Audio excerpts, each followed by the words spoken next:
하나님의 말씀은 누가복음 7장 36절부터 50절 말씀입니다. 누가복음 7장 36절부터 50절 말씀입니다. 저희가 하나님의 말씀을 한 절씩 교독하신 후에 마지막 절은 다 함께 읽도록 하겠습니다.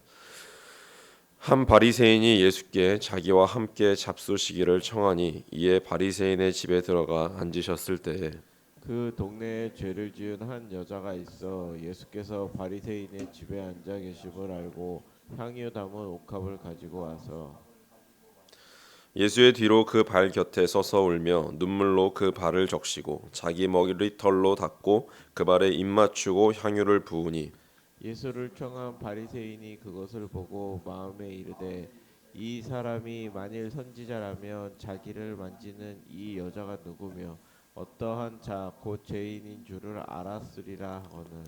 예수께서 대답하여 이르시되 시몬아 내가 내게 이를 말이 있다 하시니 그가 이르되 선생님 말씀하소서.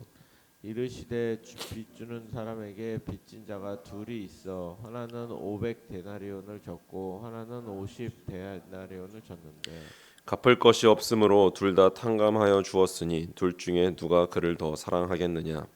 시몬이 대답하여 이르되 내 생각에는 많이 탕감하는 판단이다. 이르시되 내 판단이 옳다 하시고 그 여자를 돌아보시며 시몬에게 이르시되 이 여자를 보느냐 내가 내 집에 들어올 때 너는 내게 발 씻을 물도 주지 아니하였으되 이 여자는 눈물로 내 발을 적시고 그 머리털로 닦았으며 너는 내게 입맞추지 아니하였으되 그는 내가 들어올 때로부터 내 발에 입맞추기를 그치지 아니하였으며 너는 내 머리에 감람유도 붓지 아니하였으되 그는 향유를 내 발에 부었느니라. 이러므로 내가 내게 말하노니 그의 많은 죄가 사하여졌도다. 이는 그의 사랑함이 많음이라. 사함을 받은 일이 적은 자는 적게 사랑하느니라. 이에 여자에게 이르시되 내 죄사함을 받았느니라 하시니 함께 앉아 있는 자들이 속으로 말하되 이가 누구이기에 죄도 사하는가 하더라. 함께 읽겠습니다. 예수께서 예수께서 여자에게 여자에게 이르시되 이르시되 내 내 믿음이 믿음이 너를 너를 구원하였으니 구원하였으니 평안히 평안히 가라 가니라. 하시니라. 아멘. 오늘 이제 찬송가를 211장 함께 불렀습니다. 저는 오늘 이 찬송가를 처음 불렀습니다. 그래서 제가 이 부르기 전에 한 이제 뭐 과장하지 않고 한 50번 들은 것 같아요. 그러면서 엄청 연습을 하고 이 찬양 가사 또한 이 찬양 음에 대해서 틀리지 않으려고 엄청 노력했던 것 같습니다. 근데 이 가사 말고 네 개인 향유 옥합에 대한 그 가사를 담은 찬양이 또 있는 거 아시죠? 네 개 있는 향유 옥합이라는 찬양입니다. 저는 오늘 이 찬양을 부르고 싶었는데 뭐 부를 수 없었기 때문에 이제 그냥 가사를 읽어드리면 네 개 있는 향유 옥합 주께 가져와 그 발 위에 입 맞추고 깨뜨립니다라고 하면서 뒤에 가사가 더 있습니다. 이제 청소년부에서 헌금송으로 많이 불렀던 찬양입니다. 그만큼 나에게 이제 모든 것을 주신 이제 하나님께 나의 가장 소중한 것, 그 향유 옥합을 드리겠다라는 그 결단과 고백을 담고 있는 찬양이죠. 이제 이 찬양에 대해서 어제 이제 금요 예배 후에 이제 아내와 이제 집에 가는 길에 이제 이야기를 하면서 오늘 이 토요 새벽 설교 도입부 참 어렵다. 어떻게 해야 될지 잘 모르겠다라는 그런 이야기를 나눴던 것 같습니다. 그런 이야기 중에 아내가 저에게 질문을 했어요. 이제 당신에게 가장 중요한, 가장 소중한 것은 무엇이냐? 뭘 하나님께 드릴 수 있겠냐라고 저한테 이제 질문을 했습니다. 그러면서 이제 30초 동안 이제 고민을 했죠. 이제 하나님에 대한 그 정답 제외하고 나에게 가장 소중한 것이 무엇일까? 돈일까? 뭐 자녀일까? 뭐 등등 뭘까라고 생각을 하다가 이제 답변을 했는데 아내가 이제 얘기하지 말라 그랬는데 오늘 얘기를 하겠습니다. 뭐 저는 가장 소중한 건 아내이기 때문에 아내를 하나님께 드리겠다라고 얘기를 했더니 아내가 그냥 비웃었어요. 뭐 어쨌든 이제 그런 가장 소중한 게 뭘까라는 걸 이제 많이 이제 생각을 해보게 됐던 것 같습니다. 그럼 아내를 드린다라고 했을 때 어떻게 드려야 되지? 막 이런 생각도 많이 이제 하게 되었습니다. 그만큼 나의 마음에 가장 이제 비중을 차지하고 있는 그것을 하나님께 이제 드리겠다, 이제 그 내어놓겠다라는 그런 고백을 이제 저 스스로 한번 돌아보게 되었던 것 같습니다. 그만큼 이제 오늘 본문은 이제 죄 많은 여자의 헌신을 보여주는 이제 제자다가 이제 무엇인지 설명하고 있는 본문입니다. 이제 사복음서에 다 나오는 본문인데 이제 각자 이제 뭐죠? 그 본문에는 세 가지 이 누가복음 외에는 이제 다른 본문들에는 이제 비슷한 내용을 설명하고 있어요. 근데 이 누가복음에만 좀 다르게 이제 설명을 하고 있더라고요. 그러면서 이제 먼저 36절부터 39절에서 이 여자가 예수님의 발에 향유 붓는 장면을 소개합니다. 그리고 40절부터 43절에서 이 예수님은 여자가 그렇게 행동하는 이유를 설명하기 위해서 빚을 탕감받은 두 사람에 대한 비유를 이제 예수님께서 제시를 하시죠. 그러면서 44절부터 46절에서 예수님은 여자의 헌신을 이 시몬의 이 바리새인의 태도와 비교하고 47절부터 50절에서 여자가 그렇게 행동하는 그 이유를 많은 죄가 사해진 그것으로 설명하면서 마무리를 짓고 있는 본문이 오늘 말씀입니다. 한번 이 장면을 한번 상상해 보십시오. 이제 식탁 교제를 이제 하고 있는데 갑자기 이제 여자가 들어와서 이제 옥합을 가져와 이제 예수님의 발 곁에 서서 갑자기 울고 발을 씻기고 머리카락으로 닦은 후에 발에 입을 맞추고 향유를 부었습니다. 한번 상상해 보십시오. 당시 문화 배경에서 이게 과연 가능했을까요? 함께 있던 이 바리새인은 도시에서 잘 알려진 이 죄인, 이 부정한 자가 수치를 모르고 남성들의 이 정결한 식사 자리에 난입한 것에 충격을 받습니다. 이 39절에 나온 것처럼 이 바리새인은 마음속으로 그냥 이제 중얼중얼 거렸겠죠. 마음속으로 말을 했습니다. 여자를 꾸짖어 쫓아내지 않은 그 예수님께 식사를 망가뜨린 책임을 돌리고 있는 모습을 볼 수 있습니다. 예수가 선지자라면 자기를 만지는 자가 누군지 알았을 텐데라고 하면서 마음속으로 중얼거리죠. 이 바리새인 시몬의 반응은 이제 누가복음 7장 16절에서 살펴본 것과 같이 우리 가운데 큰 선지자가 나타났다고 기뻐한 이 나인성의 사람들이 보인 반응과는 대조적입니다. 그래서 이 예수라는 사람은 이 죄인인 여자도 몰라보고라고 점점점 선지자가 아닌가라고 이제 바리새인은 생각했던 것이죠. 그래서 이 예수님은 이 바리새인 이 시몬의 생각을 아시고 비유로 이야기하시고 있어요. 빚진 자 비유입니다. 우리가 모두 다 알고 있죠. 이 당시 한 데나리오는 이제 군인이나 노동자의 하루치 임금이라고 이렇게 주석들에 써 있더라고요. 그래서 500데나리오는 약 2년치, 이제 50데나리오는 약 2개월치라고 합니다. 이 채무자들은 이 비유에 나온 이 채무자들은 이 모든 것을 갚을 수 없었기 때문에 주인은 이 두 사람의 빚을 모두 탕감해 주었습니다. 탕감하다라는 단어는 값없이 주어지는 하나님의 은혜를 가리키는 단어이죠.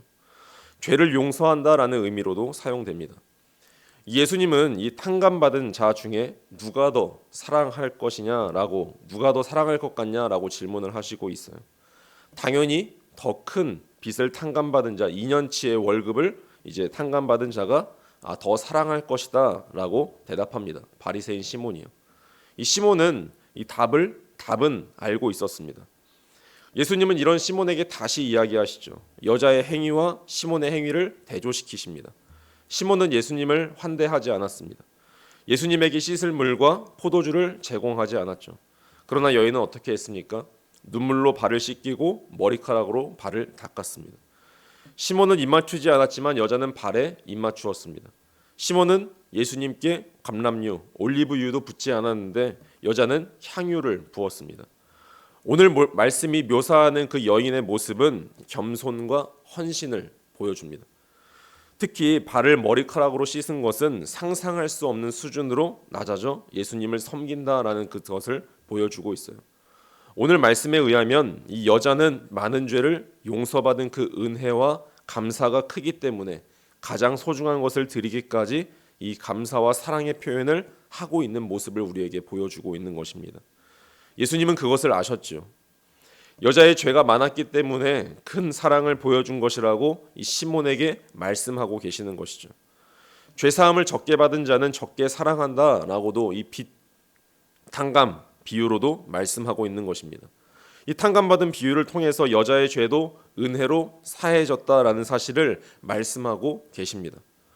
이 본문은 오늘 말씀은 그녀가 어떤 죄를 언제 용서받았는지 말해주지는 않지만 이 여인은 이미 죄를 사함받은 그 감사와 은혜 때문에 예수님을 크게 사랑하는 모습을 보여주고 있습니다. 우리는 여기서 알아챌 수 있어요. 여자는 죄를 용서받은 감격을 크게 느꼈기 때문에 많이 감사하며 사랑했지만 바리새인들은 죄 용서가 실제로는 필요하다고 생각하지 않았거나 혹은 용서를 조금 느끼기 때문에 감사해하지 않거나 작게 감사하는 자들이라는 사실을 우리는 발견할 수 있습니다. 그렇다면 여기서 저는 질문이 생겼어요. 여자는 자신의 죄가 용서받은 사실을 알고 은혜에 반응했는데 왜 예수님은 이 용서받은 사실을 사람들 앞에서, 많은 사람들 앞에서 말하고 있을까라는 그 질문이 스스로 생기게 되었습니다. 이제 예수님은 자신의 사역을, 이제 죄 용서를 공개적으로 알리는 의도가 드러나고 있는 것이죠. 용서의 은혜를 이미 경험한 여자에게는 이 죄 용서를 확증하는 계기가 됩니다. 그래서 49절에서 이런 말씀이 나오죠. 함께 앉아있는 자들이 속으로 말하되 이가 누구이기에 죄도 사하는가 하더라 라고 다들 생각하고 있습니다. 예수님은 50절에 이렇게 말씀하십니다. 예수께서 여자에게 이르시되 내 믿음이 너를 구원하였으니 평안히 가라 하시니라. 아멘. 구원, 다들 아시다시피 죄 용서의 다른 표현입니다. 여자는 죄를 용서하는 이 예수님의 권위를 믿었기에 구원을 얻었습니다. 예수님의 사역은 당시 모든 뿌리를 흔들고 있는 것이죠.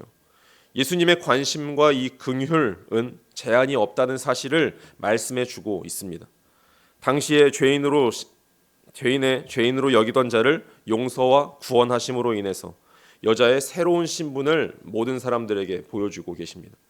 이 만찬에 모인 사람들은 여자를 용서받고 구원받은 사람으로 환대해야 함을 보여주어야 하는데, 그리고 여자 자신도 자신이 용서받은 자이며 구원받은 자라는 사실을 믿어야 합니다. 이 본문 장면을 보면서요. 우리는 예수님을 따라가는 자들입니다. 제자이죠. 우리가 예수님으로 인해 용서받고 구원받은 자들입니다. 그렇기에 우리는 용서받은 죄인을 가족으로 환대해야 하는 이 의무를 가지게 되었습니다. 우리가 그렇게 환대받은 자이기 때문에 그렇습니다. 그리고 우리는 우리가 가진 최고의 것을 주신 주님께 최고의 것을 드리는 삶을 살도록 이 본문을 통해서 도전받습니다. 예수 그리스도를 믿고 따르는 자는 바리새인 시몬처럼 자신의 명예를 유지하고 강화하기 위해 예수님을 존중하는 사람이 아님을 우리는 너무나 잘 알고 있죠. 우리는 예수님의 희생을 통해서 많은 죄를 탕감받은 자입니다. 새로운 신분을 얻은 자입니다. 그러므로 우리는 오늘 최고의 것으로 예수님께 감사를 표하며 살아가야 합니다. 낭비되듯이 부어주신 그 사랑에 오늘도 우리는 사랑으로 반응하는 오늘 하루 되시기를 간절히 축원합니다. 기도하시겠습니다. 후히 주시고 꾸짖지 아니하시는 하나님, 오늘도 우리에게 그 사랑을 보여주심에 감사합니다. 우리에게 모든 것을 주시고 우리에게 생명을 주시고 우리에게 구원을 주신 하나님을 찬양하며 살기를 간절히 원합니다. 하나님, 모든 한 사람 한 사람들이 그 받은 사랑을 정말 하나님께 돌려드리며 하나님께 사랑을 표현하며 또한 이웃들에게 사랑을 나누어주는 그 한 사람으로 서 있기를 간절히 소망합니다. 하나님, 정말 그 모든 것을 통하여서 홀로 영광 받아 주옵소서. 하나님, 더불어 기도하는 것은 이 다음 세대를 위해서 함께 기도하길 원합니다. 이제 오늘부터 유아유치부, 유년부, 소년부 성경학교가 시작되는데 하나님, 이 성경학교를 통하여서 정말 우리 아이들이 구원이 무엇인지, 정말 예수 그리스도께 받은 그 생명이 무엇인지, 그 기쁨이 무엇인지 알며 정말 경험하는 시간이 되기를 간절히 원하오니 하나님께서 역사하시고 홀로 영광 받아 주옵소서. 감사드리며 예수 그리스도의 이름으로 기도드립니다. 아멘.